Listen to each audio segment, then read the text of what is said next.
Good evening. I would like to welcome you to our special council meeting for June 10th. I'd like to call this meeting to order. We have a couple of council members on their way, Councillor Mady and Councillor McGuire Blaze. We acknowledge that this land is the traditional territory of the Three Fires Confederacy of the First Nations, comprised of the Ojibwe, the Ottawa, and the Potawatomi peoples, and of the Huron-Wendat peoples. We value the significant historical and contemporary contributions of local and regional First Nations and of all the original peoples of Turtle Island who have been living and working on the land from time immemorial. Any declarations of conflicts of interest from members of council? Seeing none, I need a mover and a seconder for the special council meeting agenda for June 10th. Councillor Guerin, Councillor Verbeek, any questions? All in favor, and that is carried. I need a mover and a seconder that we move into the committee of the whole and that CAO Sweet be appointed as the presiding officer of the committee of the whole, and that the presiding officer shall have discretion, authority to modify, relax, or amend the procedure bylaw, and further that upon the completion of the committee of the whole, the special council meeting shall reconvene, and the presiding officer of the committee of the whole shall then rise and report to council any recommendations to council that were made by resolution of the committee of the whole. Needing a mover and a seconder for that. Deputy Mayor Shepley, supported by Councillor Hammond. Any questions on that? Seeing none, all in favor. All right. Mayor Bondi. So again, tonight council is our third committee of the whole meeting. And for tonight's meeting, we'll follow the same format as past committee of the whole meetings, where each item will be discussed up to 15 minutes. And the councillor or mayor who brought the item forward will provide a brief summary of what they'd like to discuss. There'll only be discussion on topics tonight, but should council feel there's further direction, that can be brought forward in future regular council meeting. So to begin, the first item on tonight's agenda is the on-site drainage meeting, and is brought forward by Mayor Bondi. So at this point, I'll turn over Mayor Bondi if you want to provide an update. Thank you, CAO Sweet. Just something that is probably like a routine discussion, and it has to do with on-site drainage meetings. As a councillor before and now as mayor, I just get kind of like complaints, concerns from members who are given the drainage meeting notices, and the drainage meeting dates are during the day and perhaps maybe with not as much notice. I'm not sure. I understand from a staffing perspective, it's a lot easier for our staff to meet during the day. I'm just wondering if there are other options so that more residents can go. And also if, I think it would be great if the ward councillors were invited. So because we often still get complaints about drainage, and just wondering if there's any improvements to our internal processes on this, and if any other members of council hear any of the concerns that I have. Thank you. Any update on that?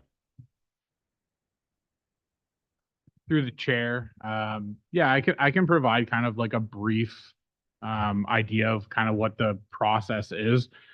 So as council's aware, so when we do drainage works, we do appoint an engineer, and that engineer has to set an on-site meeting as per the legislation. The legislation requires us to notify residents of the on-site meeting within 10 days of the mailing. We actually do about 2 weeks here, and that was because we were receiving a lot of complaints. This isn't the time this topic's come up, but we were receiving a lot of complaints that people were not getting the notices in time. They couldn't make arrangements to attend the meeting. So we decided to extend that period beyond the legislation to 2 weeks. The people that get involved in on-site meetings are obviously the benefiting landowner. So anybody that would be assessed to the drain, or anybody that would benefit from that drainage project. Road authorities attend. So that would be, the town road authority, the county road authority. IRCA gets an invitation. So everybody, gets an invite that has an interest in the drain. In the letter, what it basically states is it provides a meeting date and time for 2 weeks, 2 weeks later, that the town will host with the engineer. And what that letter actually states is also that if you cannot attend the meeting, there are still ways to obtain information about the project. You can always contact the drainage superintendent to receive more information specific about what that project is, or the project engineer that council appointed. So they can always reach out to them directly. Mayor Bondi did state, we do these meetings during the town's normal work hours. there's really no great time to pick for people. You know, some people work midnight, some people work days, some people work afternoons. There's really no way to accommodate everybody. So, you know, and legislatively also we're required to provide as much, you know, as much notice as we can, but we can't really get everybody there all the time. So what we do is we set the meeting date, provide the ability for them to retain more information as well and ask more questions if they need to outside of that regular drainage meeting. There's also lots of appeals periods and different steps along the way that they can ask their questions. Drainage board meetings they always occur after hours as well. So there's always an option for somebody that can't make a daytime meeting to go to the drainage board meeting when that report consideration comes up. But sorry, and I missed that point, but as Mayor Bondi stated, we do it during regular normal working hours, but there is an impact to staffing as well. So anything that would be after hours would have an overtime impact to the town as well. And it may not get, you know, we may not get every resident, but we will definitely not get any of the other authorities. So a county representation, IRCA representation, and all the other people that may have an interest in that as well. So yeah, there's really no great time, but if there's any other questions, happy to answer them. Questions? Councilor McGuire, please. Thank you through the chair. My question is to Mayor Bondi. Because I don't receive drainage complaints. So when residents are complaining to you, how do you solve like they complain that maybe the complaint is that they can't make it. It's during the day they work. What is your solve at the moment?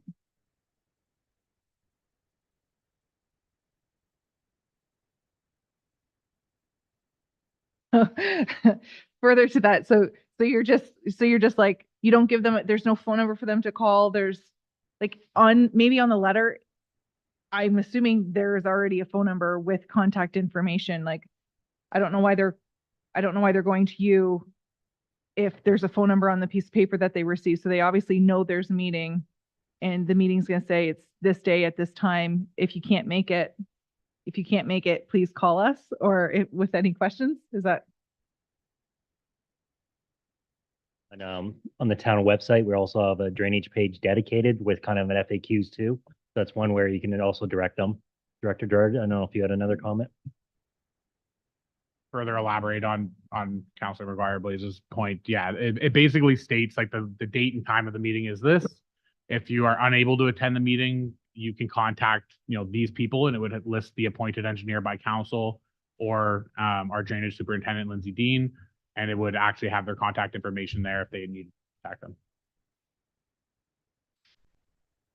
So I assumed that that's what the letter said. So I think that the people who are calling you are just calling you to like talk to you and make you fix the issue. They just love you so much. And I would like to say that I don't like our website. I think it's very difficult to find the things that I'm actually looking for when I actually need it. Like I'll find it later down the road, but when I'm trying to find something right away, I do find it difficult. So I could see how our residents might find the website difficult to do, but the letter should say anything. I would also like to see at least ward councilors and mayor, deputy mayor invited to the meetings as well, just so that they're aware of it. And it would be nice if the ward reps got a letter, the same letter that the residents are getting. So we know what is being said. So that way, when they call and say, they didn't tell me, you can pull the letter up, or we can pull the letter up and we can say, well, if you can't make that meeting, please call so-and-so at this number. It's on that letter. Councilor Mady, then Councilor Hammond.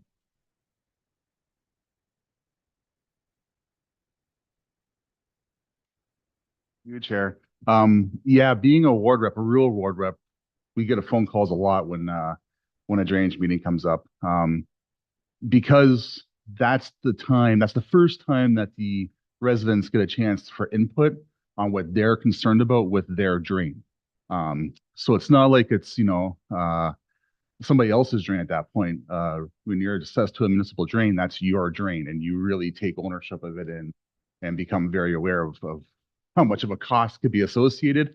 And if you don't get your input in at the very beginning, how hard it is to get your input in at the end of once the design's done, the design's done. Having an engineer go back and try to redesign something is very hard. So it's really important to have the residents' input at the very beginning of these meetings. And I do agree, there's no perfect time to get everybody out there, but definitely the majority of people in our area still work day shifts. And I really think maximizing the amount of people that can come out to the drain should be really considered at that. There's lots of benefits for having people show up. You know, it helps make a better decision the more input you have. It helps dramatically to increase our transparency and trust when this gets out there, and it's at a time when people can show up to see it. It really helps to address the specific concerns the homeowners have on their drain. It, you know, generally will help future issues because you're going to get everybody's input at the beginning. And, you know, the positive public relations that we'll have. Now, we're not going to have our residents call us and then tell them, try calling this number. They generally don't like that. So, I mean, to me, overall, the benefits of holding these meetings during a time when most people can be there dramatically outweighs the cost of overtime for the town. That's my take on it. Yes, thank you, through you. Just to add to that, to Kevin, has it been explored as to what the most appropriate time is to get the most participants and what the cost of those, setting those meetings up at those times might be to the town?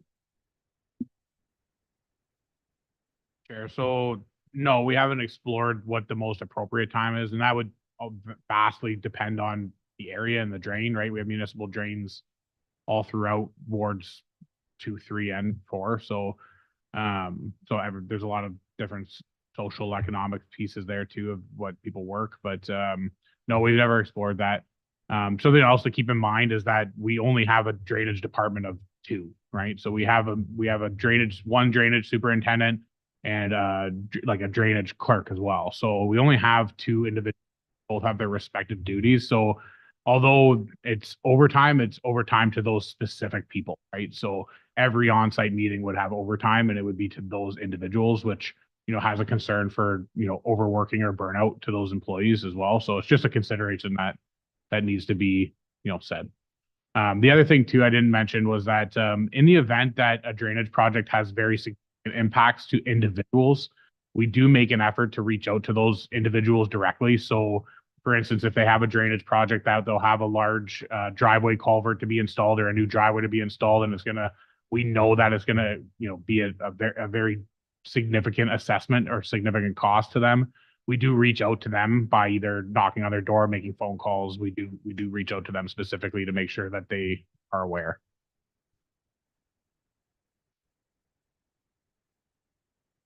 Okay, seeing no other questions, good conversation. We'll move on to our next item, which is leased land. Gave an example kind of Viscount Estates, looking at how we can look at policing, bylaw, property standards, permits for sheds and fire hydrants. And that was brought forward by Councillor Verbeek. So if you'd like to provide an update. Sure, but the update has to come from all of you guys. I'm looking to kick the can around with you because these are topics that, you know, have been relevant to the large trailer park in Ward 2 and in Ward 1 for years. So I just hoping, I know our policing enforcement, in the past, I've spoken to the police about this several times, and the only time they're going into the parks is if there's a call that would initiate it, right? And how beneficial it would be to have just their presence cruising through every now and then. Like, so I hear from residents about how there's, as we know, there's nothing for teens and preteens in McGregor. And so, you know, some of them are getting up to mischief. Some of them are getting up to mischief, and you know, like they call me and say they're walking around with bongs at 9 o'clock at night. You know, well, I'm not going to do anything about that. But maybe if there was a cruiser that went through there once in a while, it might make a difference. I understand our CAO is working on that, so I'm hoping we can get a little bit of an update on that. On the property standards, I haven't in quite some time, knock wood, received any calls, but whenever I've heard complaints from residents about other people's properties, I say, you have to call it in. You have to call it in. Is there ever a time where we could, you know, maybe once a month cruise through and look for ourselves? if there's property standards that need to be enforced, and can we, as a matter of fact, as this is land lease properties, permits for sheds, it's Wild West in there. Is that okay? Is that allowed? Or is that, because as we know, it's not even owned by, local families anymore. It's owned by people that don't even live in our community. And the fire hydrants, I know when the mayor did her social media blitz and was able to get the inspections done by our fire department. Are they who's following up on it? Is it now park management that has to follow up on inspections on a regular basis? I'm just hoping we can kick the can around and I can have these conversations in the public for people to know. So before I pass it on, Councillor Verbeek, you are correct. So prior to amalgamation, there was agreements with our local police and in this case, Viscount here. We've had Director Malandruco do a draft letter. So it's now left with me to make arrangements with these leased land properties to see if they'll enter an agreement to allow the OPP to go on to do some enforcement. So in terms of the other ones, we'll have two directors. I'll turn it over to Director Chadwick first. And in terms of fire inspections, we'll have Director Morrishood. Thank you. Through you, CAO Suite, to Councillor Verbeek. So as CAO Suite indicated, pre-amalgamation enforcement was via an agreement.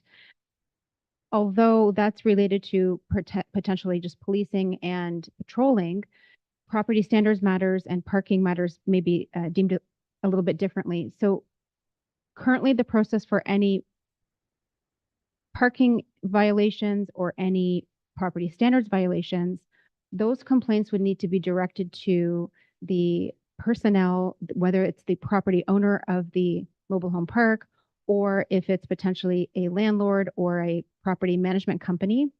Those complaints would need to be directed to those parties in writing. If, for example, a mobile home park does not address the issues and we have heard from the tenant or the resident that there is no action, then we can step in, bylaw enforcement can step in once we can prove that nothing has been done. So if that's the case, then we would issue a work order on the park itself or the property itself. The order could potentially be posted to a specific house that's in violation, but really the order would lie with the entire property, with the owner. Similarly with parking, and as CAO Suite indicated, parking is not enforced currently within the parks. So that is because they are considered private property. We would need, similar to OPP doing patrolling, we would need some sort of contract or legal undertaking between the town for parking enforcement. To move to your next questions about building permits, yes, building permits are required even within the mobile home park. Those building permits, anything that is over 160 square feet under the building code does require a building permit. The tenant of that particular unit would require pre-approval, from my understanding, from the park management or the owner of the mobile home park, which is attached to their building permit application. So sheds that are 160 square feet or less do not require that building permit application through the town. It's not to say that maybe some sort of permission is required from the park owner, that I'm not aware of. And then I'll leave it to Director Morissette to help answer the question about fire hydrant inspections. Through council to Councillor Verbeek. So we do have a list now compiled. The most difficult part of that exercise was identifying where in the municipality we had private hydrants located, but those have all since been located and they're on a yearly inspection list to make sure that we're following up on those things now. So fire is aware of it and they regularly keep tabs on that.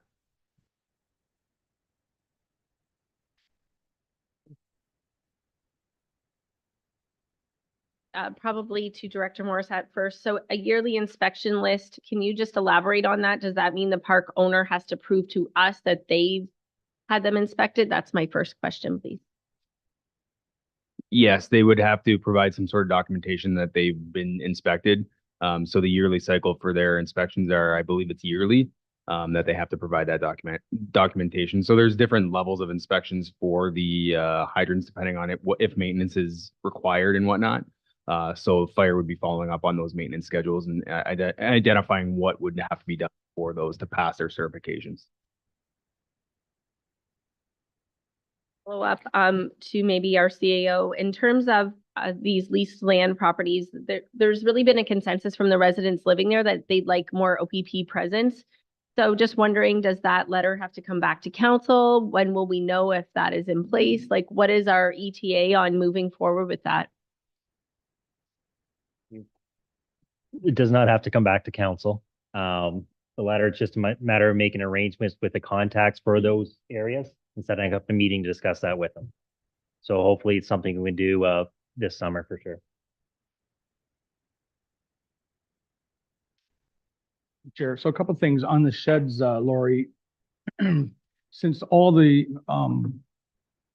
residents in there they're on a one parcel of property, do they have setbacks like so far from a property line, or is there no property lines? Like if they're under 120, they would deal with whatever the policy that the landlord puts out on where they can put their sheds, right? To Councillor Guerin, that is a great question. From what I understand, it would be a setback from a rear, so the rear yard is a rear yard, whether there is a, one large property, it could be determined under bylaw through site plan control. To be honest with you, I don't know and would be happy to follow up. It could be either situation. Yeah, so further that, yeah, because I thought they just treated private property like that, like you would treat, say, a mall parking lot. Like, I don't think that like, for the sheds, there must be your lot's your lot. But that all still have to go through I don't think we would really have much say on that, I don't think. Once again, CEO Suite. So what I can say is that under the building code, there is stipulation for setbacks for fire separation. So it may just be at a minimum what's under the building code versus what's under the zoning bylaw. You're correct to point out that we do regulate based on a lot. In this case being one large lot, I'm looking at and thinking about, for example, a site plan agreement for an apartment building. It's a bit different in that there are multiple units on a large parcel. So I don't know the answer. We will follow up, but at a minimum, Ontario Building Code regulations for fire separation would be required to abide by and comply with. So for the last one's on like the patrolling, like speeding, parking. We are able to enter an agreement with a private owner to bring our own policing in there to enforce things like speeding. Because my understanding was they could post all the speeding signs they want in the park, but our OPP can't enforce the speeding. We are basically can only enforce things like criminal offenses. So for parking and speeding, I'm just wondering if we were to get a complaint from a resident about speeding, I don't know how we would even handle that. And then I also don't know if we can enter an agreement with a landlord on a private property to enforce all that kind of stuff. So yes, we can. We've done our research, but you do have to have that agreement for the OPP to go on there. Without that agreement, you're right, you cannot enforce it. And the OPP have told us anything according to the Highway Traffic Act, they cannot enforce in terms of private, but criminal offenses they can. Deputy Mayor. Through you. I'm going to piggyback off of what Joe was saying, and for me, it was I've heard of vehicles parking in front of fire hydrants there when there's a fire, and fire having to use alternate fire hydrants in an emergency situation. And I understand we're going to be sending a letter. I think at the very least we have to implore them that if they're not going to enter into an agreement with us, that they have to themselves do the due diligence to make sure that those fire hydrants are free of parking barriers in front of them at all times, if they have to put a barrier there to keep people from parking. That to me is the very least they should do. I mean, the inspections are something that are happening now, but at least we need to make sure that those parking, fire hydrants are not parked in front of. I don't know if we can add to that letter and make that a very special point on there, because that's so very important. Those, when they go up fast and in a hurry. So seconds mean lives in that situation. Have those conversations. We can definitely, mark that down to have that conversation. Counselor Mady? You, Chair. Yeah, I was really interested in this one and hearing some of the ideas that were going to be coming around the room because, you know, it is, even though that our bylaw might eventually be able to get in there for a shed complaint or something like that, it does take an awful long time to make the complaint, prove that nothing was getting done by the complaint, come back to our bylaw, have our bylaw go out there, check to make sure there was nothing getting done with the complaint and actually get the shed. I mean, it could take a long time. And I know there's quite a few of them that are already out there and trying to be worked on. So speeding up that process somehow would be great too, if there's some letter. And then it's really good to have this conversation right now with any future planned developments that are going to be, you know, private ownership at the end of it, that maybe we draft up some kind of solid agreement that we make with future developers on that, so that we could have these in place before the next division is even set up. McGuire Blaze, did you have a comment? Thank you, through the chair. Can OPP can't currently go in there and just drive? They're not allowed to just go in and just have police presence? Our past conversation I had, the answer was no, unless there's an agreement. Unless there's some criminal charges that they're going in for, that's the only thing they should be able to go in for.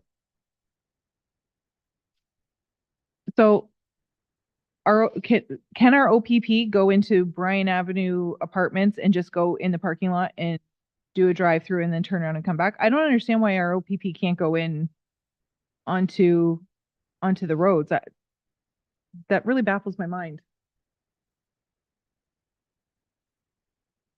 Through the chair. So because it's private property, they are roads through there, but they're not designated as highways under highway traffic.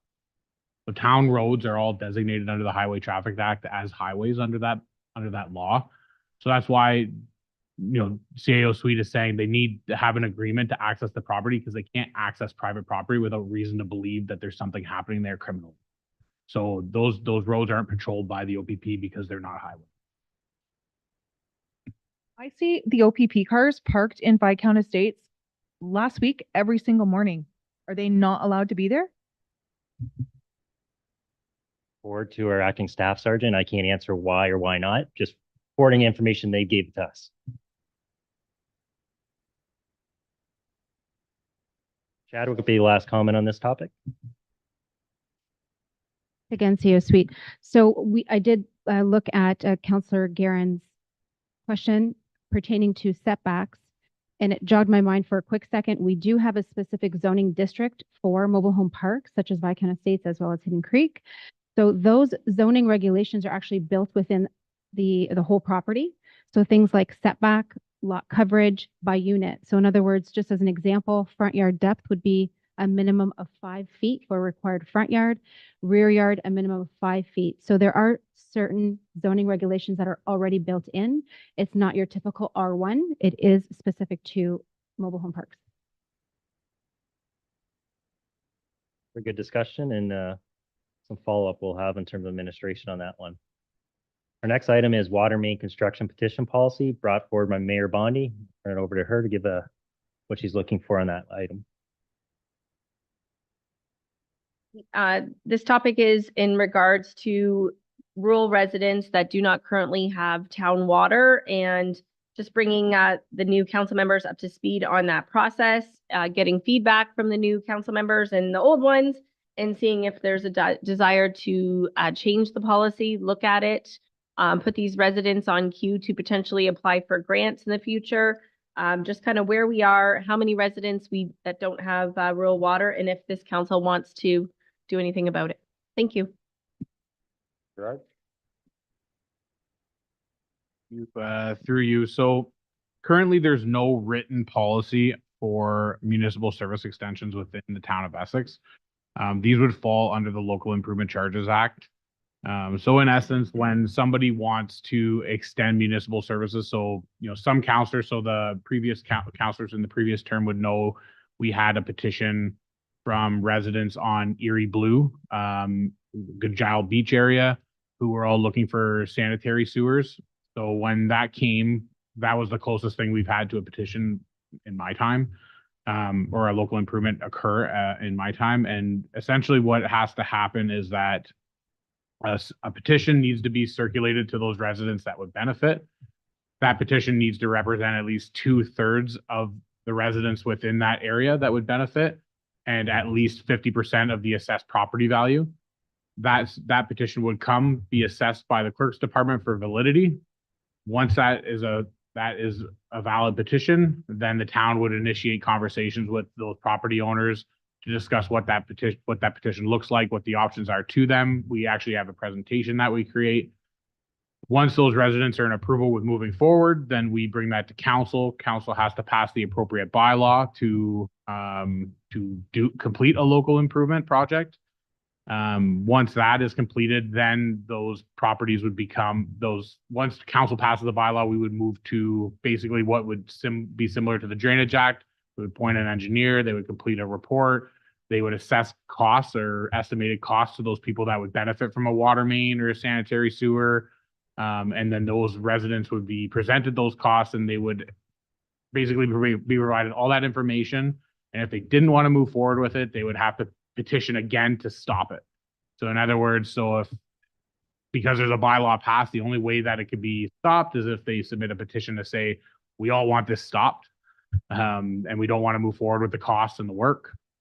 If that doesn't happen, then the town has the right and authority to move forward with that project and assess costs of those landowners. So that's kind of how we've handled it. We've handled it under the provincial legislation. If there's appetite to look at alternatives to the Local Improvement Charges Act, there are other petition policies that municipalities have created that, are kind of in line with the Local Improvement Charges Act, but they've made adjustments to what would be required or allowing for sole petitioners. So one person petitioning or one corporation petitioning. We have been working on this internally. This is a file we've been working on for a number of years, actually, on looking at a policy for municipal service extensions. But as currently, what we do now is the Local Improvement Charges Act. Mayor, then Councillor Hannan. Question. I grew up in the county. We didn't, or rural. We were on a gravel road, and when I grew up, we had sulfur water. I see now they have town water. Do we know how many rural roads we have without municipal water? And I'm curious to know, maybe if you can briefly tell me how do we decide to do that? Because I would think that would be, for home ownership, it would be cheaper when you have a fire hydrant within so many meters of your home. I mean, even for the fire, just again, on the safety aspect of it, when do we decide to just go ahead and do it? And if that helps at all. The chair. So, we don't ever really initiate it. We never really initiate it. So the customer base that we have now is what we would do. So we would either wait for a development application to trigger the need to extend water servicing, in which case the developer pays for that servicing. So in a sense, those lots that are created, those dwellings that are created are paying into the system. So they are paying, in a sense, their fair share to receive that water when they pay for the cost of the lot. When it comes to municipal drinking water in my career, what I've noticed most of the time is where a road may have some residents on it, and they're sparse because they're rural. They all have well systems, but then the wells start to dry up. So then they start to look for alternatives in a hurry, and municipal drinking water is the best alternative. It's clean water, it's accessible, doesn't have high contents of metals and things like that, right? So that tends to be when it is. The last water main petition I did was probably back in 2015. And to give you an idea, so a very rural road, so about 2 to 3 kilometers of road with about 15 residents on it. They were looking at this is back in 2015, about $40 to $50,000 per household to connect to municipal water. So, that cost obviously has significantly increased. Again, it all depends on the density of the road, how many residents there are.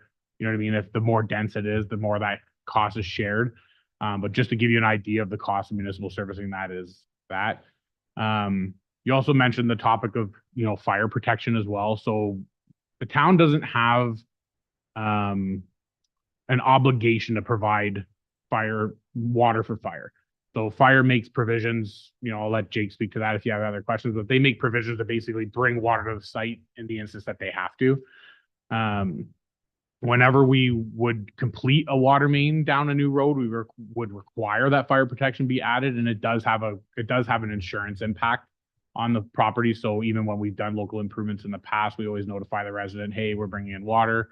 They're gonna have fire hydrants. We're gonna make sure that they're within 90 meters of your home. Or you notify your insurance company, and you'll likely get a discount of some kind. So we do things like that, but it is a very significant cost, and it would be a very significant cost even if the town decided to push that or initiate that themselves. And typically for the roads that we have left, it's a very small customer base for a very large capital cost. Roughly how many residents don't have our municipal water at this point in time? A rough idea? Through the chair, I don't have that number offhand. I think that we could definitely provide you with a map that would show where there are no water mains down those roads. In terms of customers, I couldn't really quantify it. I know that we have I looked to Director Jerusevich, I think we have close to 8,000 water customers. So close to 8,000 water customers. So without knowing how many homes there are to compare it to, I couldn't tell you how many are without, but I can tell you we have around 8,000 customers. But following this meeting, I can certainly provide a map to council of all the water mains. He did remind me, it's probably in your orientation binder as USB, but we can forward that out as Director Gerard said. Councillor Hammond? Thank you, and through you, CAO. A couple of things. When we're calculating infrastructure, particularly for new homes, I'm wondering if we're also, when we're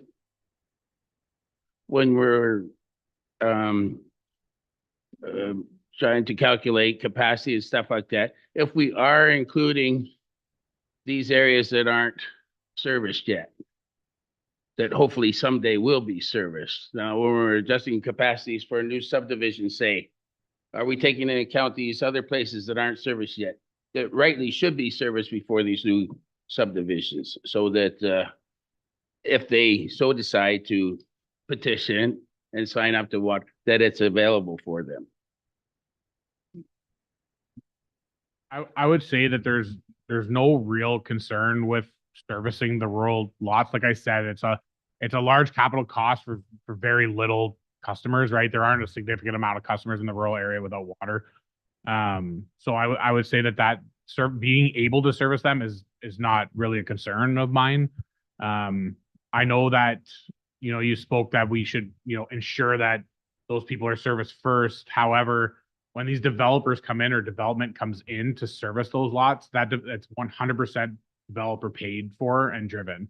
So the developer is paying all that capital cost, whether it be millions of dollars or hundreds of thousands of dollars to install that water main, and then they recollect that money in the sale of the lot. So in a sense, that person who's bought that lot, they paid for that water main, right? So that's the logic in the fact that all unconnected properties would also have to pay in. Another important fact too is that the town actually has a water main buy-in policy. So in essence, if you are not connected to the water main, however, you have a water main in front of your property. So you're on well water, let's say, your well water dries up and you want to now connect to the municipal service in front of your house, which you were never connected to before. You actually have to pay a buy-in fee because you've never paid the cost to buy into that system. So there's a fee that you pay in addition to the connection, the actual physical connection cost. So everybody has to pay their buy-in. Everybody has to pay into that system to be able to connect to it.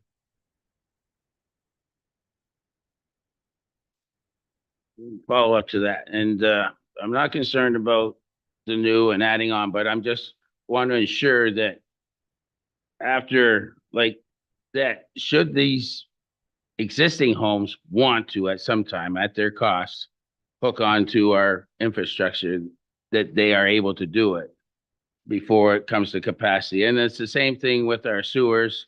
I would like to make sure that they're able to hook up the sewers should they want to.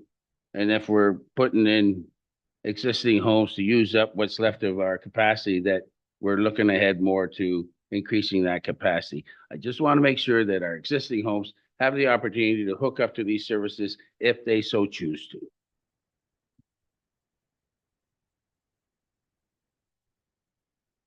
Through you, Chair.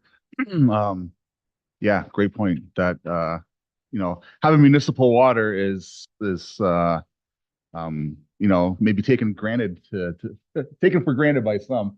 But there's a million reasons why. And I heard most of them come out, the economic benefits, the infrastructure, the emergency preparedness, the one that might be a little overlooked too is just the environmental side of it too. Municipal water systems are usually much more better for the environment than having water trucked in or drilling wells. They could be designed to reduce wastewater and be better. And of course, the improved quality of life for our residents. So I was really excited when I heard you say that you're already working on a file to get a better petition out there, so that if there was one person that wanted to improve their quality of life, they could petition themselves to maybe get this going, something a little faster, a little more streamlined. So I guess my question to you is, how can council help you get that to us faster? Gary, are you sure you want the answer to that? No, I'm just kidding. This is one of those files that is administratively driven, right? So this is not a council directive.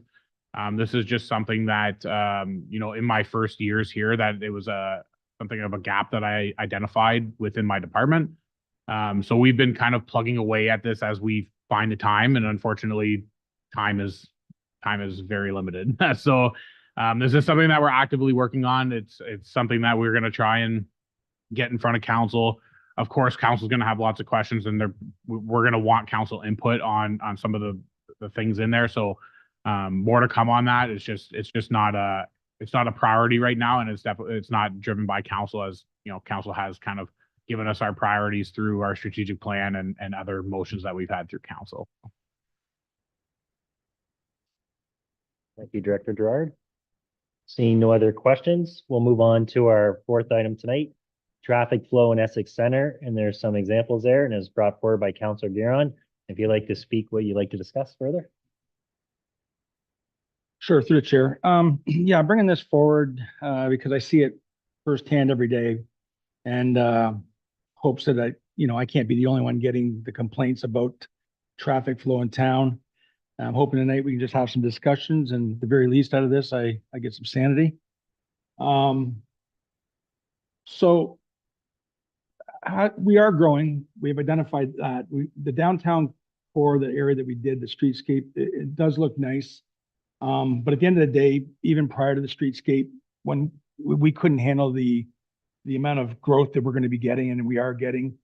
And when we did the streetscape, we actually were limited to where we could have, made traffic flow better or made areas where we could have added more lanes. In fact, we actually took lanes away. So part of the problem, I thought at the beginning, was maybe it was project wasn't done downtown, and maybe the signage, even though it was maybe intended for the right reasons, maybe it was just inadequate. But lately, I'm just starting to think it's more probably the motorists just not caring, being impatient. And what I'm seeing out there today, for example, just running home from work and coming back up, I go through town once, go through town, I see it 3 times. The illegal left-hand turns, backed up traffic, people honking their horns, people thinking they can cross because a person's waiting for them to, they think they're making a left, but they're really not making a left. They're waiting for that person. It's getting crazy out there. And I'm just wondering, I'm not sure what the end plan is going to be. There's some talk about possibly a light to make traffic flow a little better at Victoria and Main Street. I think that'd be a great idea. But I just don't know how we're going to get people to obey the signs Maybe maybe the signs we have right now are temporary, maybe they're inadequate, maybe we can add to without adding more pollution, just maybe proper signs. There's no way that somebody's coming up on that turn on Laird Street and lives in this town and says, I didn't know. They're doing it intentionally, and I just don't know. If we're not going to enforce them, why do we have the signs?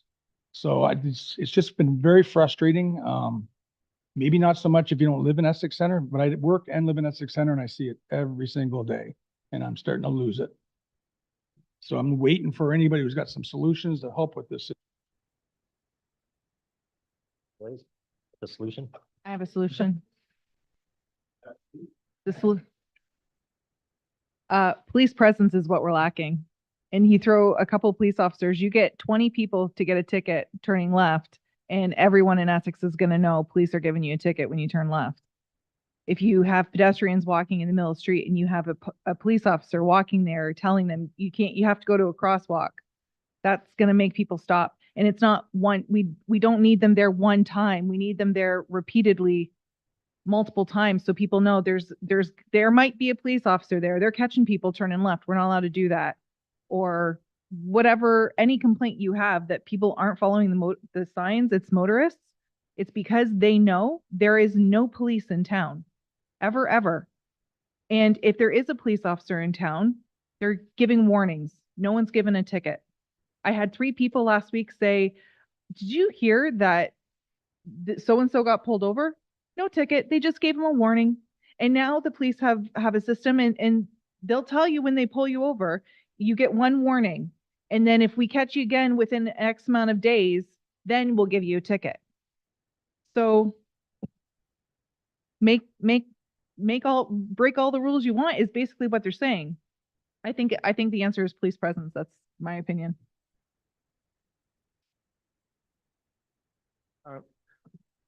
I don't think this problem's germane to Essex Center. When I'm in Harrow, they're illegally turning left out there, the same as they are in Essex. It is driver related. It's where the problem lies. And you know, I've received a warning and I was thankful that I got a warning when I got pulled over. And it did curb my behavior. So the warnings do work for some. For some, it will require a ticket. I would love to see a no left turn signal when you're coming down the end of Victoria, turning left onto Main Street. I would love to see that. I think it would be absent of a stoplight. I think that's one of the solutions we could have there that would help out.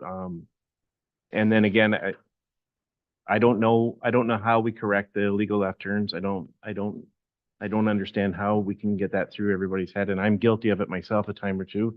I'll admit that. I do know in Windsor where they have the cambered street lights, there's very few cars that go through those street lights anymore. When it's a red light, they don't go through it. So ticketing will help. And that's probably the only solution I think there is. Want to add to that through experience. I know in Harrow, when we first put up our first 4-way stop, it was on Walker in the center or Queen Street in center. And I was living out of town at the time, would come home once or twice a year. And I went through that 4-way stop, I don't know how many times. And each time I went through it, I go, oh, I forgot about that sign. So there is a learning curve. And the same goes to new no left-hand turns. There's a learning curve. People are turning it and then realizing afterwards. Yeah, you stick a cop car there for a day and they'll stop. Great points. I agree with the police presence. I agree that it's not unique just to Essex Center, but I was speaking about Essex Center. The growth that we're getting in Essex Center is huge. We had a passing lane, a 4-laner between Arthur and Laird. We cut that lane out. So we're growing, but we're making our streets smaller. The intent's to make them safer, but in my years living here in Essex and my years on council, never heard of anyone getting hit or even a complaint from anyone about maybe getting hit at that intersection. Probably did happen, but I can say down the road, probably all these other intersections happened as well. Yes, common sense says, if you see the sign that says no left hand, don't turn left in there. When you're coming in a Southland Plaza and it's a pork chop and you got to literally go past it to come back, that has nothing to do with signage. That has nothing to do with not getting used to it. That's just complete ignoring the signs. And that's where you're going to see people get hit. We've already had to replace the sign in that pork chop once because a truck just literally ran right over it. with no regard for it at all. So I'm not sure, but I mean, I like I'm not sure how you make police do things. We've had this conversation before, and it's kind of like their operations, and they'll take our suggestions, and that's about it. So I guess my message to the public and people in our town that are driving is, you know, obey the signs, you know, be a little more cautious out there. But I still think we got to look at other ways that we can look at some of these intersections and no left turn in the Shinkles. I mean, why is there no left turn in the Shinkles? What's the purpose? Is the purpose because if you can't make that left at Laird and you can't make that left in the Shinkles and you can't make the left at the lights because it's no left light turn, now you're going up all the way up to Victoria to make a turn to come all the way back around. And if you're at Arthur, you're looking at Piggy Mart, you want to make a left. I tried it the other day. I wanted to back up and just go right because it was impossible to pull out. Certain times of the day, but it just seems like the times you want to access those intersections are the times.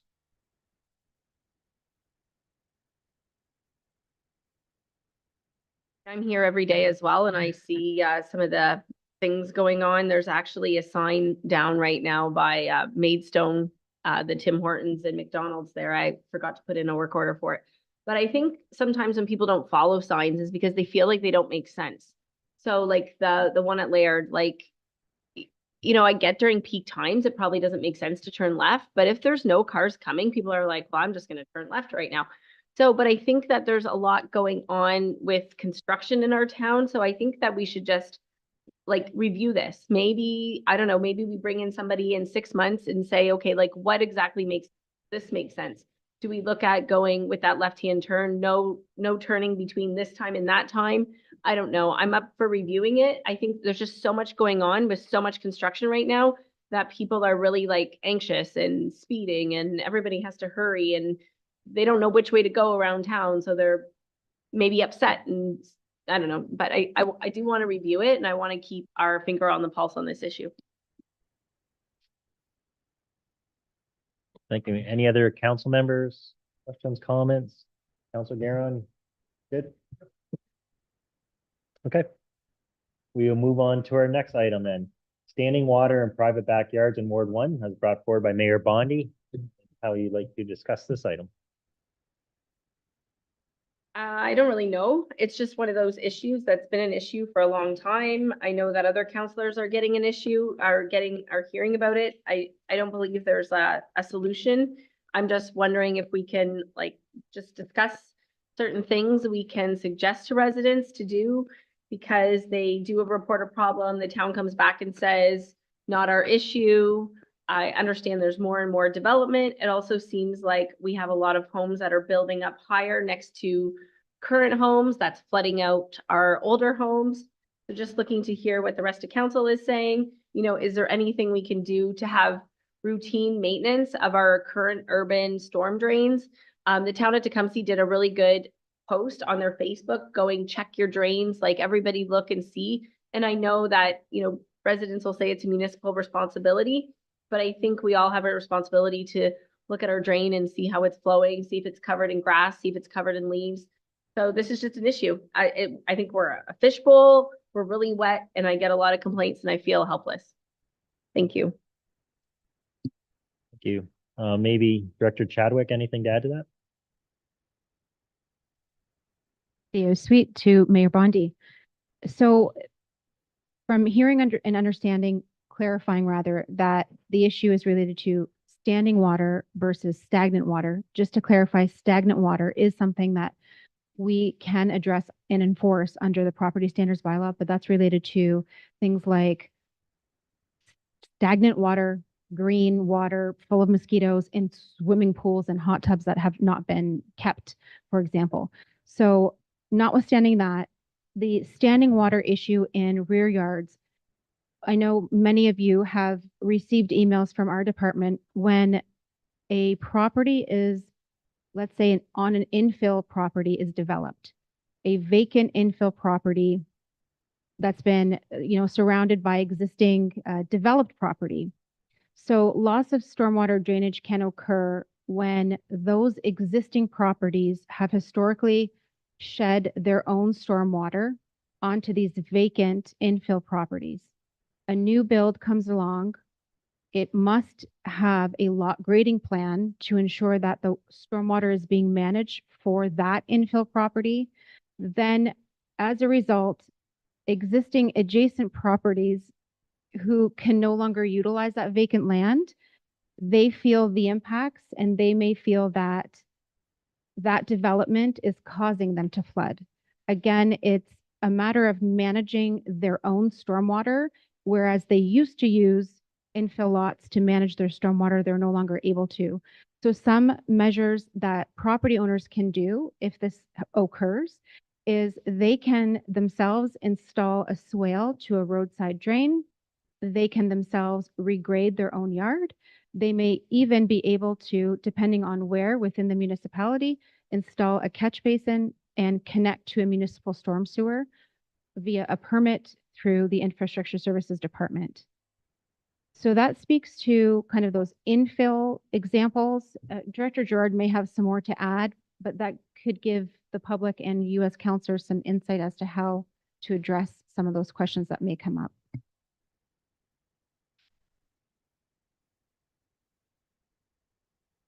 Thank you, and through you, Chair. Yeah, that was great explanation. Thank you. I was thinking along the lines of like when you said that they could put in their own catch basin and connect to the municipal. If there was any mechanism like the Drainage Act for these people in the urban areas where if there is 10 yards that are all having standing water in them, if they wanted to get together and put in a drain in a catch basin, is there a mechanism for these people to be able to do that?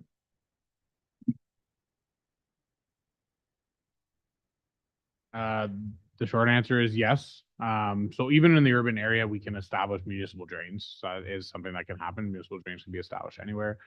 However, you know, we have had instances where we've had residents, you know, especially in the older neighborhoods where rear yard drainage was really never a planned thing. So basically what we have is people regrading their properties and just pushing water to their neighbor, and they're just constantly trying to protect their own private property from water issues. But in the event where that flooding or that issue is more widespread, so let's just say like an entire block or multiple blocks, the Local Improvement Charges Act is also utilized here. So the Local Improvement Charges Act can be utilized over private property as well. You know, given the fact that council would have to approve the bylaw that I mentioned earlier. So in areas where that flooding seems widespread, they can petition the town to install, in essence, a sewer or rear yard drainage system for them. Again, they would have to pay the cost of that. So whether it be through the town's, you know, that avenue through the town to complete a Local Improvement Charges Act, if that situation were to be applicable, or if they handle it on an individual basis where they install their, you know, as Director Chadwick mentioned, install a rear yard catch basin or create some kind of drainage scheme where they drain it to a municipal sewer, that can occur as well. But either way, that cost is going to be borne by that property owner.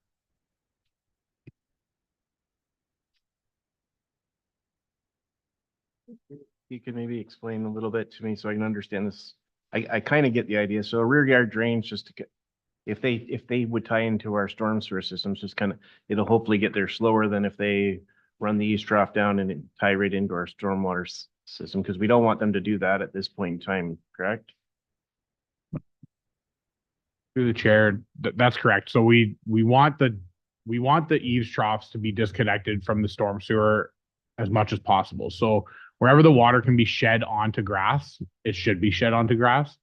The only time we recommend obviously not doing that is when it's over a driveway or a walkway. We don't want to create a situation in the winter where it becomes icy or it becomes a hazard to you as a private property owner. But wherever it can be put to grass is the most practical solution. And it alleviates, you know, flooding downstream within the storm sewers and flooding your neighbors out. So wherever it can be put to grass, it should be put to grass. As Director Chadwick mentioned, this is a requirement as new development, especially for infill lots, you know, that may be built a little bit higher than everybody else. They do have an obligation to retain their own stormwater and make sure that it gets to the storm system. It doesn't shed onto their neighbor's property. In a perfect world, it's very difficult to manage all that water. And I mean, it's so I mean, we can look at solutions. Every case is individual, case by case basis. So I would say that in the event that there's like a larger scheme rather than just one property, they should approach the town to see if there's something that we can do, assist with them or provide advice. Should be the first step. McGuire, please. Thank you through the chair. I'm wondering if we can, I have a couple questions, but the first one is if we can identify the really wet areas and see if there's like, this is the first time I've heard that an entire block of people can petition the town for a drain. I've always been told it's the individual, they're the ones who have to do it. So if we know that there's certain blocks within the within Ward 1, at least, I'm not sure about Harrow, but if we can approach the residents, maybe even see if there's an appetite for them to do a drain. Has that ever been done, like to approach them and see if they're interested in adding a rear drain? Through the chair, so for the individual lot, that's what we've always communicated, is that they should look at their own drainage scheme first, and they should look at rear yard catch basin or grading or something like that. The issue is where, you know, if the mass amount of residents petition the town, which anybody can petition the town for any purpose, they could petition the town to look at that issue, even if it is a private issue, and that is a mechanism that we can use, is the Local Improvement Charges Act. Like I said, everything is case by case, so not every situation would work. And for instance, if we were to do something like that, we would require some way to maintain that system. So just imagine that we installed a storm sewer down the backyards of all these people, right? We would have to be able to actually access that sewer, so that might mean the registration of easements over those lots, which some people may not want, right? Or they may not be in favor of. So typically, if that's the first way, is they should try and manage their stormwater, but if it's widespread, they could always petition the town. And I guess my next question is for Director Chadwick. So we talk about stagnant water, and I can't remember the name of the other one that you said. There's stagnant water and standing water. Why is one we can take care of with the bylaw, but not the other?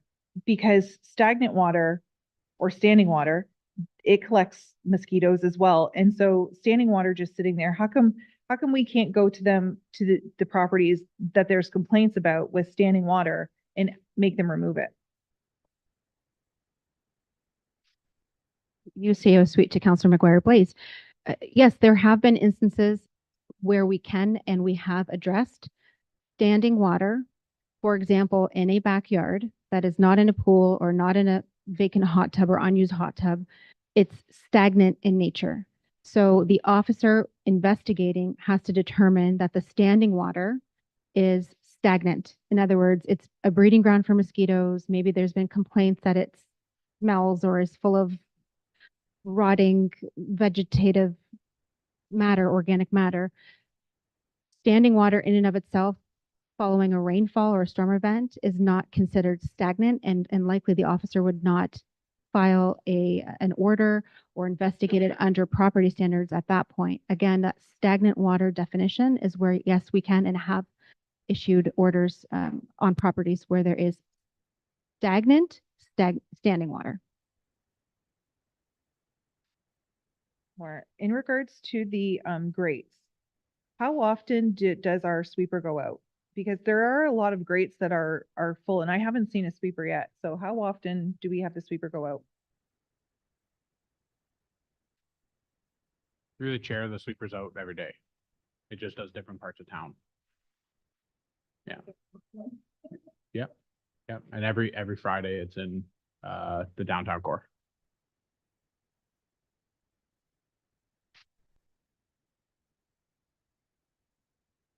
What Lori was saying earlier, through you, Mr. CEO.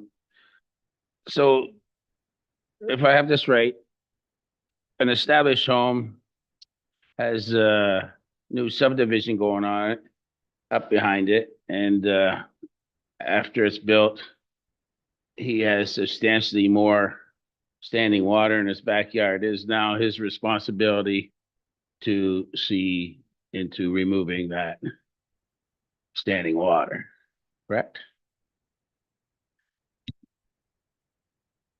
Counselor Hammond, that's essentially correct. What's important to note is that the plan of subdivision would only be approved and essentially has already gone through site servicing, stormwater management review, approved, peer reviewed, et cetera, and ensured that it meets the town standards, including the stormwater management guidelines under our development standards manual and our region as well. So that subdivision could only be approved if it meets all of that. Up on that. So in the instance of Harrowwood, after a substantial rainfall, when the new subdivision directly south of that started water following its stormwater into its yard and subsequently flooding its homes, is now then onto them to do something about future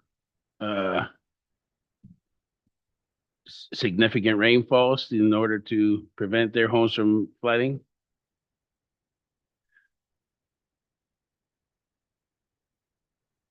For Hammond, could I confirm, is that adjacent to Parkland Woods or Parkland Estates subdivision in Harrow? The one directly south of Harrowwood with the proposed walkway through to the park. Thank you once again, then for clarifying. So again, similar to my response just a moment ago, the subdivision would not have been approved if it did not meet the stormwater management guidelines to manage its own stormwater on its property. That particular phase has gone through and has received obviously the final draft approval, which included review of the stormwater management plan. Any adjacent properties, if there was, historical, I guess, opportunity to shed its water onto that prior vacant subdivision, has lost that ability. So any adjacent properties would have to manage their own stormwater. What I don't know, and maybe Director Gerard can speak to, is if Harrowwood has the opportunity to tie into any municipal storm sewer, or if they're already tied in. I don't know the details of their specific situation. Their specific situation was that there was a significant amount of rainfall, and rather than taking its normal course down to the creek, it had to bypass through Harrowwood. And it's apparent that the new subdivision contributed to that considerably. So it's what I'm referring to as far as Harrowwood, it's up to them to pursue a reasonable solution to their new problem due to the subdivision, regardless that it passed all the significant things. But obviously that significant rainfall wasn't part of the plan.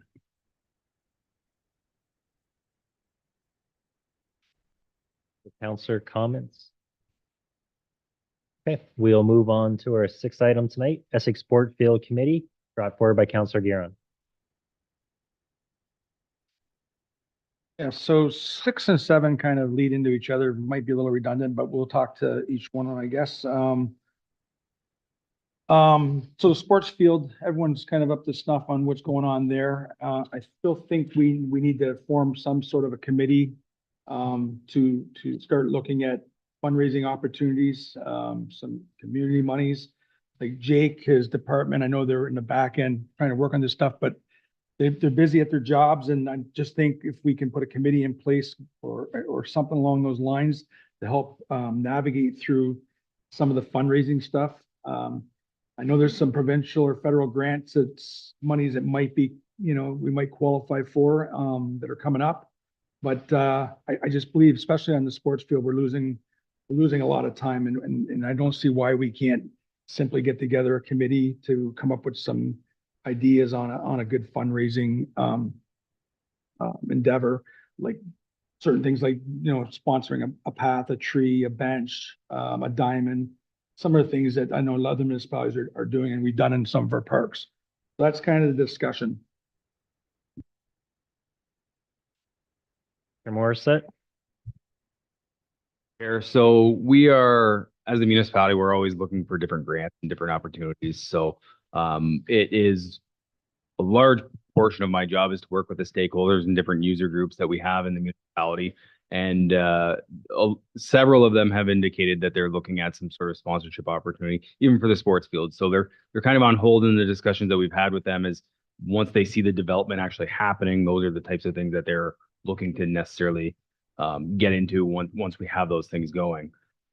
So some of the things that we've as the municipality we've tried to push for is I've met with user groups during some of their board meetings, and I've indicated that these facilities are looking at use for their needs and what their amenities that they're looking for. So we need them as a municipality to take a leadership role and try and start doing some of those fundraising things with their groups and others to try and generate those additional revenues. And one thing, as everybody in this room is very well aware, people think that just because we're a municipality, we have deep pockets and we just have this endless supply that we can keep funding things.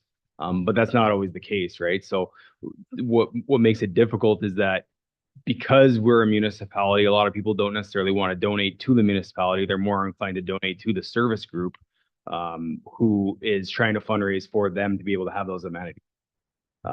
So that's a good example of that exact situation, is where we used to do all the rink advertising in the arenas, right? And gone to local service and user groups to look after that, because they can use it as a generation of their own revenues to do those activities. So it's been much more successful because it's very hard chasing people for money or asking people for money as a municipality.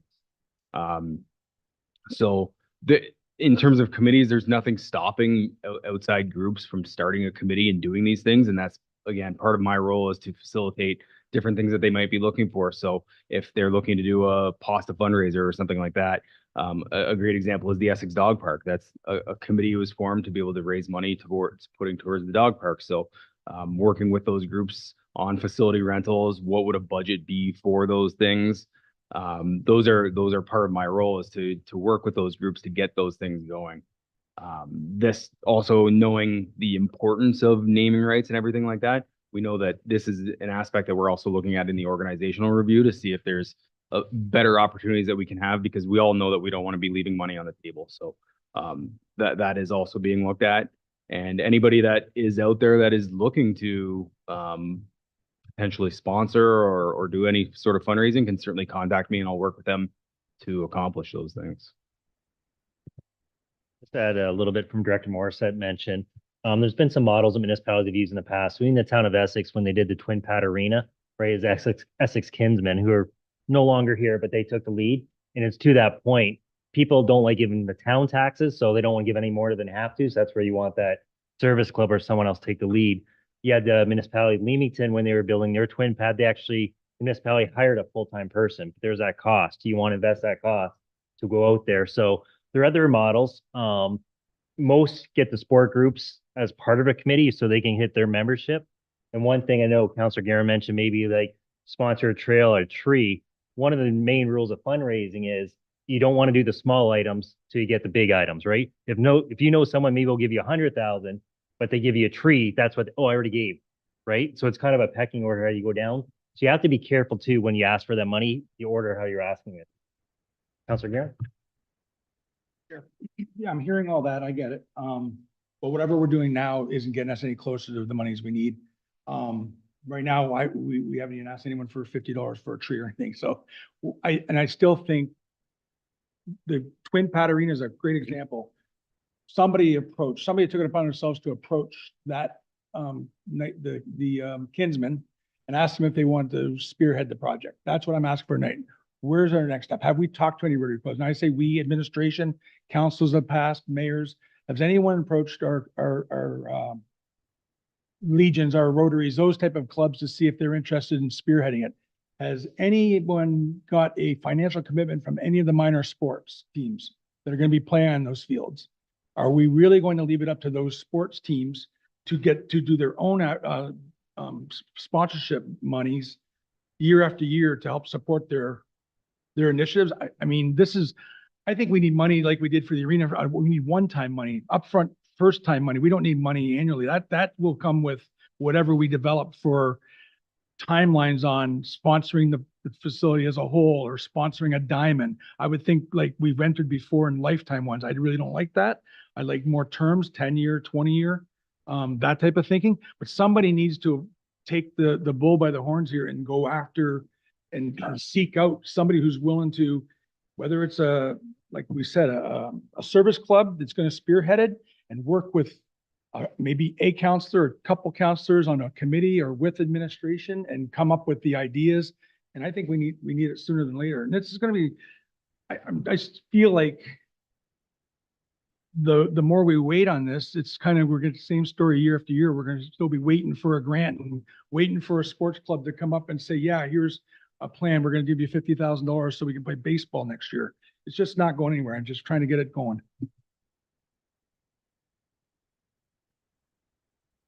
Thank you through the chair. So my question is to Councillor Guerin. I agree with you that I think there needs to be a committee. I think that is a fabulous idea. I don't think you're wrong. The question would be, what are you looking to raise funds for? Like, are you looking for annual maintenance? Are we looking to build a canteen, some restrooms? Like, what is, I think maybe one of our problems is there's nothing where we're wanting to put money to. Like right now, it doesn't even, it looks like nothing. We put a parking lot in the middle of a field. It's absolutely nothing. Most of the residents in the area don't even know that it's supposed to be soccer fields. So what are we putting money to? Through the chair, if I could.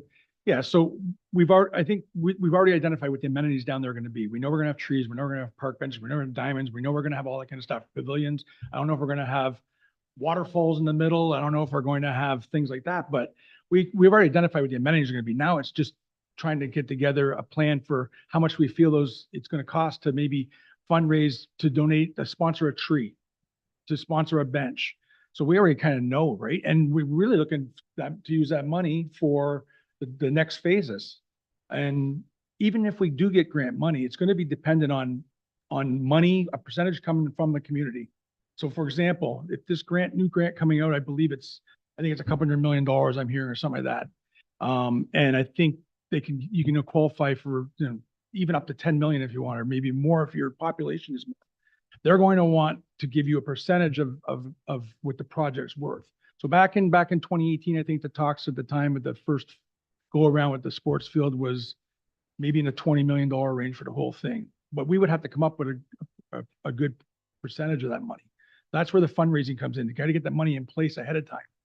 Our situation we're running into is we're going to be getting the grant possibly if it comes up, or we're going to have to be at the next phase and have to fund it. And we're going to have no money for it. The funding is going to have to come from taxpayers and only taxpayers. Chair, so what we're looking to do is we're looking to create, what you're looking to do is create a committee that's going to provide funding for the next phase. Is that the idea? I just want to understand. So just to raise money so we can finish, so we need $20 million to do all phases. We're looking for a group to raise $20 million. We're looking for a group to raise money. We're not going to raise all the money. It's going to be impossible to raise all the money. But we need to start raising some money so we can start affording those things. Like we have it in our budget meetings, whether it's the sales at the McGregor Park and that, things will come up. Shade over top of the soccer pitches. Right now, we're going to start out with bare bones. There's going to be a bench out there. So to get to those other amenities and get the proper amenities is going to take some money. So I would say that if we could put a committee together with a game plan and then we go from there. Right now, we have really no game plan. We got some stuff being worked on the back end, but we don't really have, I still think a standing committee would be a good start. And if that committee means it's a service club that's heading it up, and within that service club, like the Kinsman spearheaded, but the 73s, minor hockey, everyone got involved after that. So that's what we're looking for. It's just somewhere to start at the top and then bring it down. History, in terms of the Essex Arena, to go to your question, Councilor McGuire Blaze, at that time it was, I believe, $14 million was the overall project. And what council told the user groups is, you need to raise $1 million, and we get that commitment, then the town will start putting more money into it. But until we got a commitment from the users, right? Because it showed that they had some skin in the game. So it wasn't to raise all that money, but at least something. So that's previously what happened. So I think that's kind of a model Councilor Guerin's looking at. Some figure, not all of it, but something, so they have some care that it moves forward. Mayor Bonnie? wondering if administration has brought us the most recent prices on all of the projects. Can we get like a price list in the next couple months of all the amenities so we start to have like updated prices, and then we can, you know, approach ABC Factory for this and WXYZ Factory for that, please? Sure. So that is something we are actually actively working on right now. The project design plan for that specific facility is shovel ready. Again, it's about the money for it. So we are looking at working with our consultant, knowing that this big grant is coming up, and we want to be prepared, ready to do that submission as soon as that grant is active. So our consultant is working on getting all those updated prices right now. The Essex Rotary is already, they're trying. They're doing a feast on the farm June 22nd, and the proceeds are being used to help fund the construction of the Essex sports fields. So June 22nd, there's tickets for that if you want to get involved. And it sounds like Councillor Guerin is looking for another committee. So you sold yourself on it. I mean, I would be more than willing to be at the beginning stages of a committee and help with the committee, but far too busy to do the lead on it.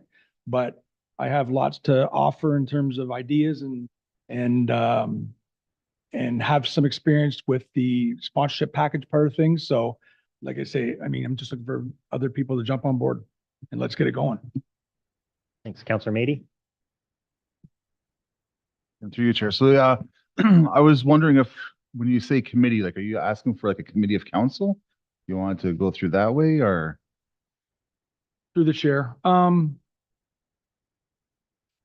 Like Jake had said earlier, and Doug, I think the town's going to want to be involved at the level where we don't want to leave money on the table. So I would think it would have to be something close to a committee of council. At least going to directives coming from the council of what we're looking to do. I mean, I would think, yeah, I would think so. I like the idea. I think it's wonderful. If I could, like, maybe pick 2 people in the room that should be on that committee. But yeah, because every year it's going to be a budget item, I'm sure, and every year it's going to be harder and harder to get money for it, I'm sure, as more and more money goes to it. So I think it definitely needs to be a committee, and a committee of council would be the best way to go with it.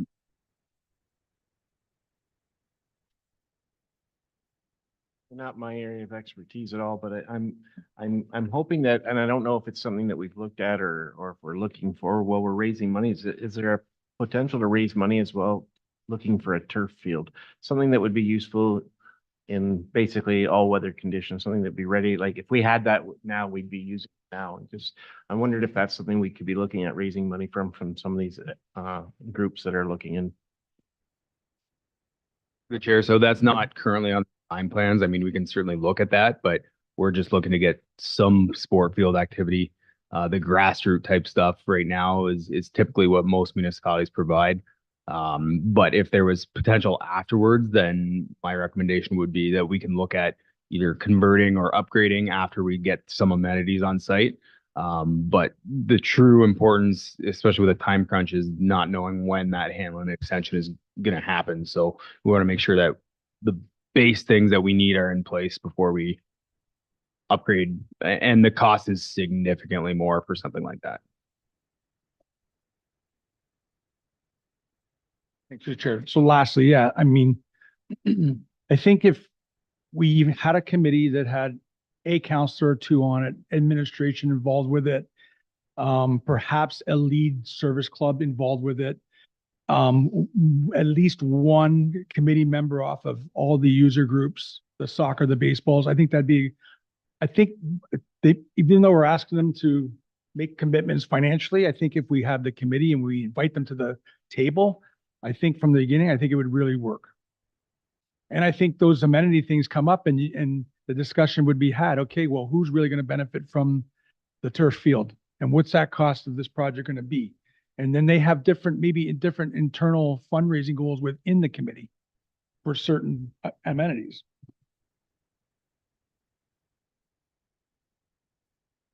the chair. I also find, I know that Jake has reached out to the service groups, but I find sometimes the service groups don't know where to start with fundraising, and they do need that guidance. And I know you are there for them if they need the help, but I do find that a lot of people don't know where to start or how to start. So I think a committee would be that starting point, especially if everybody has a seat at the table. The ideas can go around, and we can help them start the fundraising. And I think it'll just like snowball. And I think it's a really good idea. Through my career, I've been a lot of committees, especially fundraising for large projects. And there's always a committee at the helm of it. So you definitely need the committee. The challenge, just put some thought through, is unlike a lot of other committees that meet once a month and you kind of make decisions, you need that runner. So even the Essex, when they did the Essex Arena, the Kinsmen hired a full-time person. So you still, just so it's just not some volunteers. You still are going to have someone to do that administrative work. So definitely can be solved, but it's just more than a monthly meeting. Okay. We'll go to probably very similar, Heritage Park Amphitheater Committee. So 7 is very similar, just on a lot smaller. The infrastructure is pretty much there. We're getting electrical in there. The original plans had an amphitheater in there. There's not a lot of service groups like the sports field that would take advantage of the amphitheater, but there is still a lot of potential with an amphitheater. I mean, we have our music in the parks, and we have Fun Fest could do a lot of things. Instead of doing it down there, we could utilize the park. That's been some talk of the committee. So again, there's other future amenities are going to be going in there that we could put a sponsorship on. And again, another committee. And I had some people approach me already about sponsoring certain things with the amphitheater. And it's pretty tough to say to them, this is how much we would like to take from you, because again, we don't want to leave money on the table, but we also don't want to lose the money. So time keeps going, and I keep getting a call. When's it coming up? When's it coming up? And I can only apologize to them to say things like this of this magnitude take time. So similar to the sports field, but downtown, a downtown benefit. And I think there's I'm not sure if it'd be the same type of model, but again, need to get moving on those opportunities.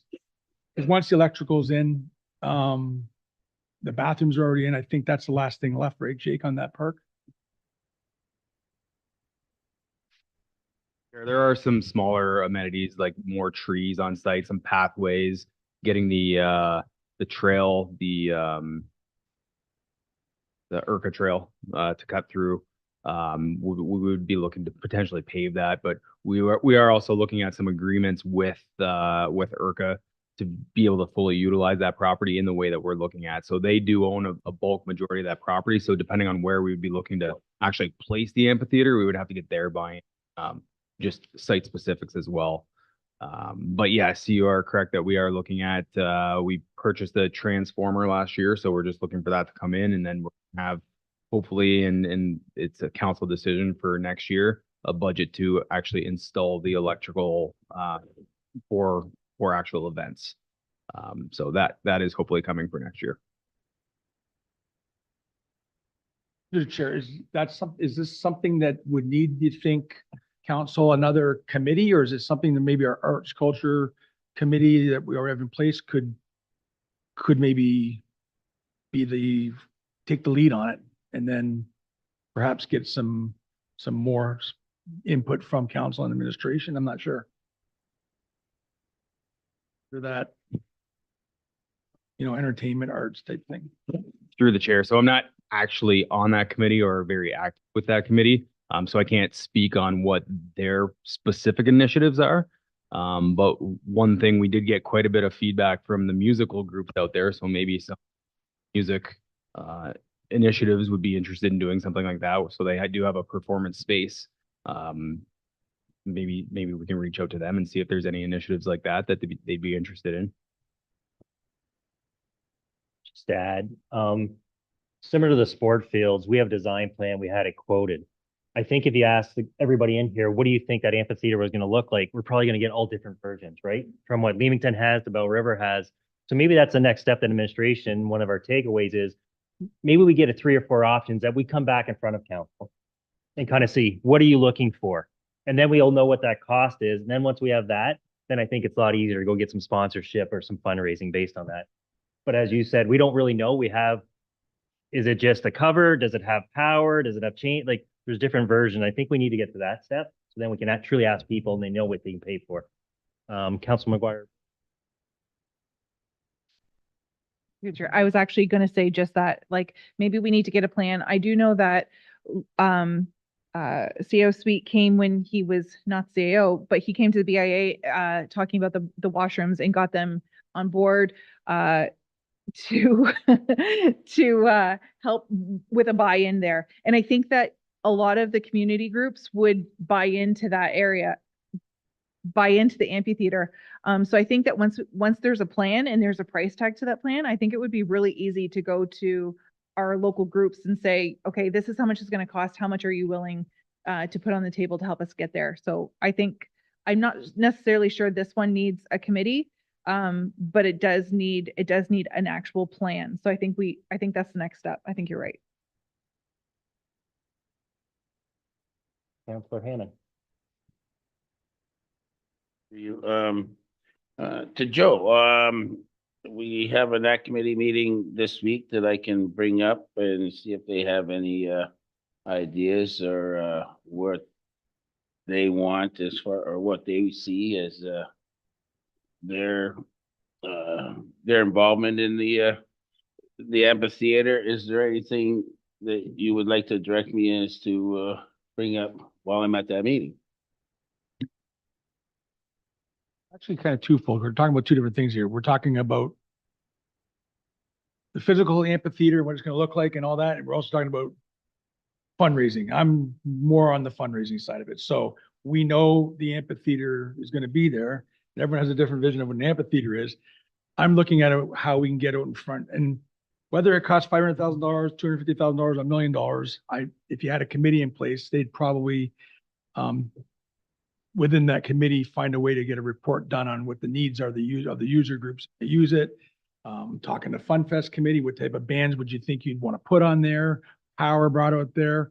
But at the end of the day, we still need a plan to raise money. So I still think there needs to be some sort of a committee. I would say to your meeting on Thursday is maybe let them know that we had a conversation about raising some funds for a future amphitheater that's been planned for Heritage Park, and seeing if they're willing to take any role in it at all.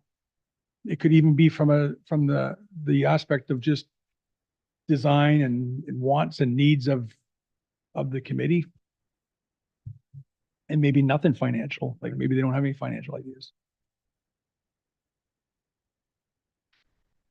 Anybody else on that topic? Okay, good. We'll move on to our last item, transient vendor processes, cost and locations. That was brought forward by Mayor Bondi. Been a while since we've talked about this, and I know with everything going on in town, we talk a lot about having food trucks, their impact to local businesses. And, I've even had the question recently as, a transient vendor license is such and such amount of money, but is there like a 1-day pass? Like if I want to have an event and I want to get a food truck that's not registered here, is there something that we can do for a 1-day thing? So I'm just wondering what the thoughts of council are, and is it something we want to look at reviewing the licensing fee? And I'll just leave it there. Thank you. I'll turn it over to Director Melandrucolo, and he can maybe update council on where we're at now and maybe some questions from that. Through the chair. So currently the licensing fee is $393.87 in order to receive a license for a transient vendor.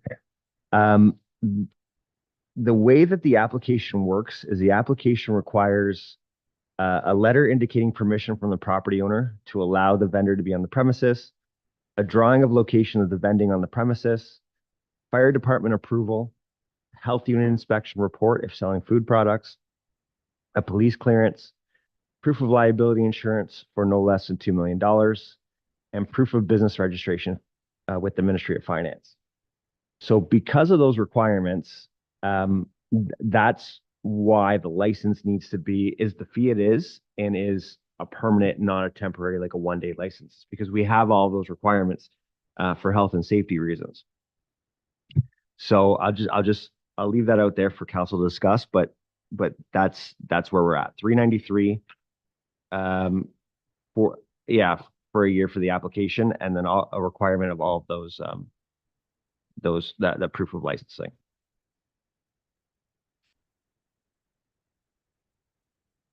Off the bat, I find that fee way too low, even if it's for a 1-day event. Sure, every food truck has to have all those signatures and permits. They have to have those. As far as giving them permits to, especially on an event or something like that, you know, they're going in there making substantial amounts of money for a 1, 2, 3-day event. And I think it should be I think we could allow a permit per event type of thing, and I think it should be considerably more, and especially our yearly permits, if we're so granting those, as well, considerably more. For clarification, and Director Malandrouk, correct me if I'm wrong, what we're talking about is not for festival or little special events, right? Those are already part of, these are, I want to go set up for a weekend at the soccer or Canadian Tire or something like that. So those type of, Deputy Mayor? Just for clarification, just so I understand completely. So it's 393 with all those inspections you stated, and they can't move around town, or is that like, is it, they just have a permanent location on that? So how are we dealing with, I mean, which directly affects my company would be like a ice cream truck that drives through town. Is he gotta be on a certain location? Is he allowed to drive through the town and just stop wherever he sees fit? I'm just curious on how that would be affected based on what you said they need to do as a site plan.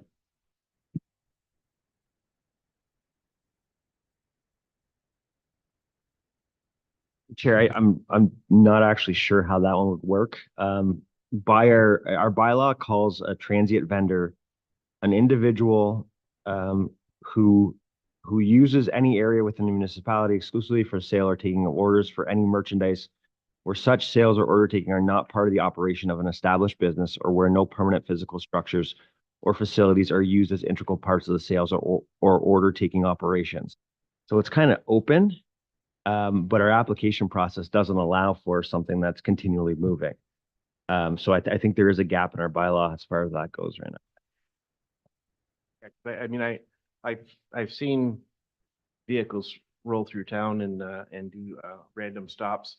The 393, I think, is probably quite a bit low, considering a business that's established in Essex pays considerable taxes, whether it's Essex or Harrow.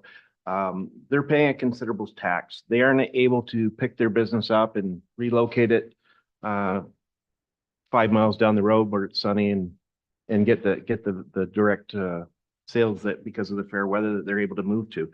We're stuck in a position, and we spend the money and the advertising to bring those customers in.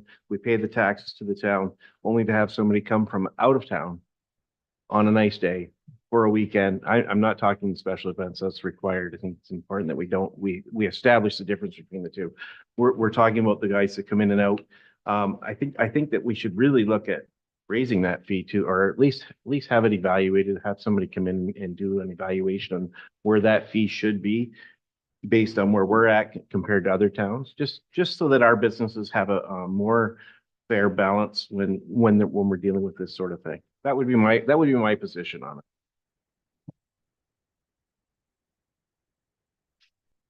Before I go to Councilor Garon, just Director Malandrouk wasn't here. So last time there was 2 transient vendors, previous council came to council and they had the exception to allow them to be mobile. Okay, so that was outside. Councilor Garon? Yeah, through the chair. So are we talking about transient license? Is transient license just for our own town-owned properties, or transient license you need to get for any property if you just want to set up in the entire parking lot, or you need a license for both, right?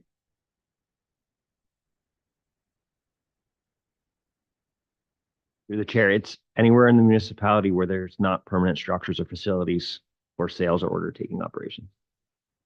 Okay. And then, so transient allows somebody to move from place to place. but it's usually for a short period of time. So what is, in our application, what is our length of time we're allowing a transient license? I know you can get it for the, cover you for the whole year, but can a transient vendor sit in one parking lot for 3 months, 4 months, 6 months and operate? Or is the intention for them to pop up for a weekend and go somewhere else for another weekend and then go somewhere else for another weekend?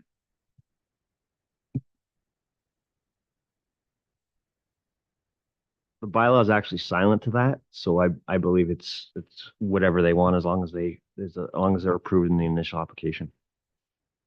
Further that, then I agree with Deputy Mayor Shepley and Councillor Hammond. I mean, there's got to be some value in brick and mortar and paying taxes. And I think if you're coming in and you want to set up for Day of Champions at the soccer field and you got the town's permission to do that, I think that's one thing. I think if you want to go for a weekend at the Canadian Tire because it's their grand opening, I think that's one thing. That's fine. But I think when you're coming into a town and you're basically setting up shop and you're really hiding behind this transient license and you're operating as a full-time vendor. So I think we need to take a look at that bylaw. And I agree. I mean, I think if you're going to be setting up, I mean, $393 for a day might be a little grave, but $393 for the year is insane.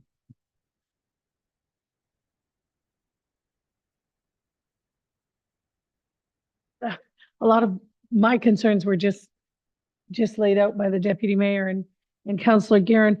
So for $400, they can just park at Foodland as long as they want, as often as they want, every Saturday and Sunday, and draw business from a similar style business just down the road. That seems to me kind of crazy. I was thinking you meant per day, and I thought, okay, well, then they come out for a special occasion, but how the heck is the Kona Ice sitting there 3 days a week, Friday, Saturday, Sunday, and then it just became clear, you're talking about a year, that $400 and they could just come 3 days a week? Yeah, it's an annual fee of $393.87.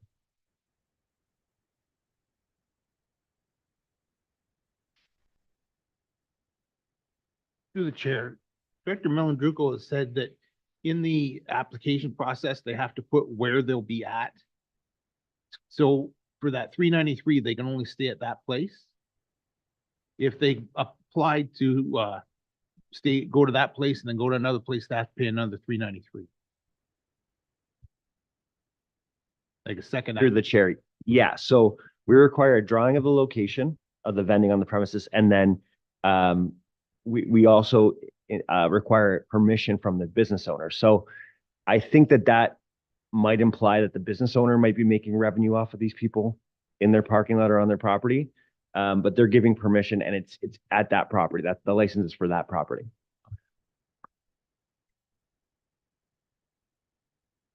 Are there any other comments from council, questions? Councillor Guerin.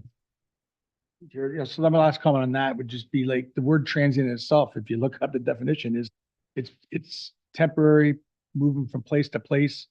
This sounds like with the language we have in there, it's permitting, year round if you really want to.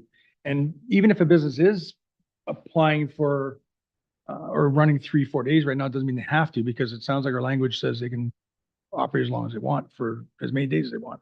So I think we need to take a look at it. Chair. So in the 2025 capital forecast, the town is scheduled to perform a fees and charges review. And so at that point, licenses such as this would be included to make sure that they're comparable across municipalities, and that the time that administration spends is equivalent to the fee as well. Seeing no other comments, that concludes the items we had on tonight. So at this time, I'll turn it over to Director Melendruko.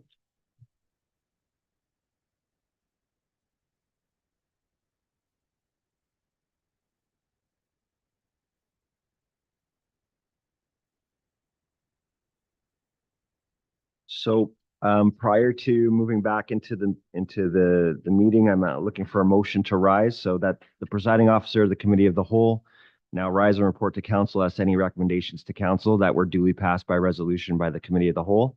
So I'm looking for a mover and a seconder. Counselor Hammond, moved by Counselor Hammond, seconded by Counselor Meady. All in favor? So I understand there's a problem with YouTube, so I'm just going to explain that everybody put their hand up on that so that it's carried. And then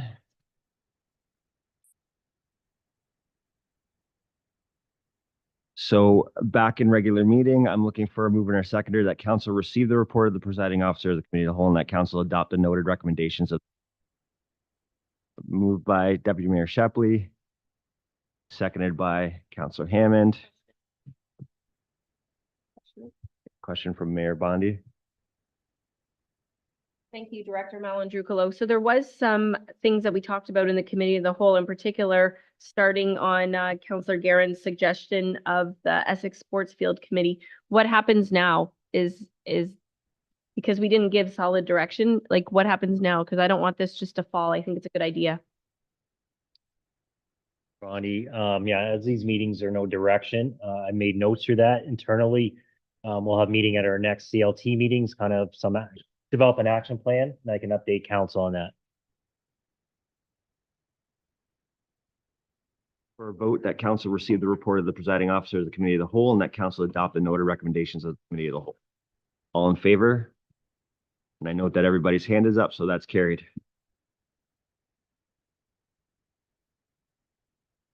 Thank everybody for joining us tonight. I think it was a really good, productive conversation. Looking for a motion to adjourn. Councillor Guerin, Councillor Meady, all in favor, and that is carried. Have a good evening, everyone.